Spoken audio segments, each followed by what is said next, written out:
Syariat Islam mengajarkan kita untuk bisa mengendalikan marah kita.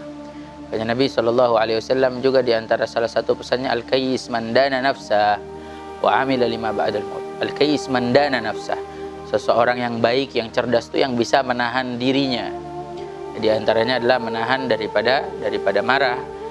Juga Rasulullah SAW pernah bersabda, seorang yang kuat itu bukan yang pintar di dalam bergulat, yang pintar di dalam berantemnya.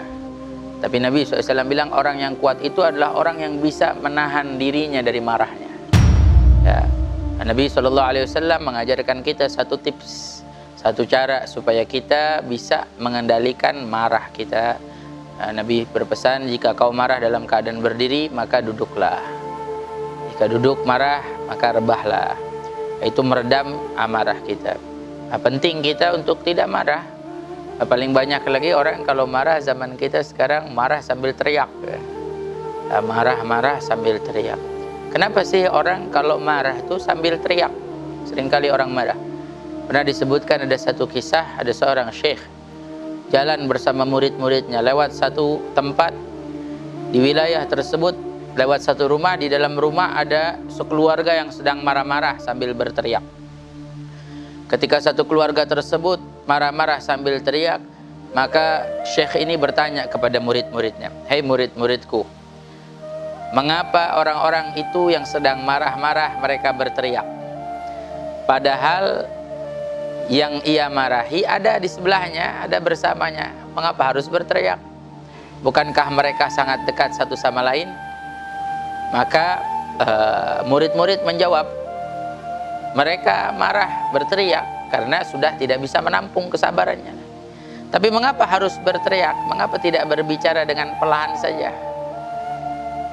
Murid-muridnya pun menjawab dengan jawaban masing-masing, tapi tidak ada yang bisa mengungkap jawaban yang benar. Sampai syekhnya mengatakan, sungguh orang yang marah itu sebenarnya mereka itu ketika dia marah, dia merasa satu sama lain hatinya semakin jauh. Jadi ketika hati semakin jauh, maka butuh berteriak ketika menyampaikan apa yang ingin disampaikan. Jadi orang yang marah itu dengan kemarahannya, dengan emosinya dia malah menambah orang itu semakin jauh. Ya, jangan sampai semakin jauh, makin marah lagi, makin jauh lagi.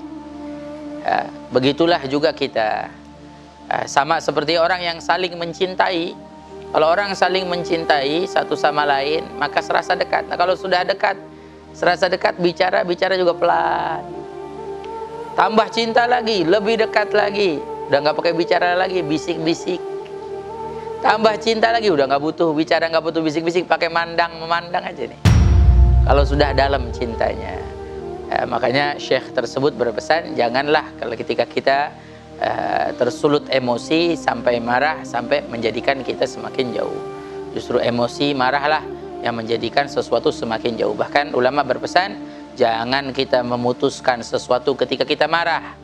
Pasti yang kita putuskan tidak akan ada kebenarannya.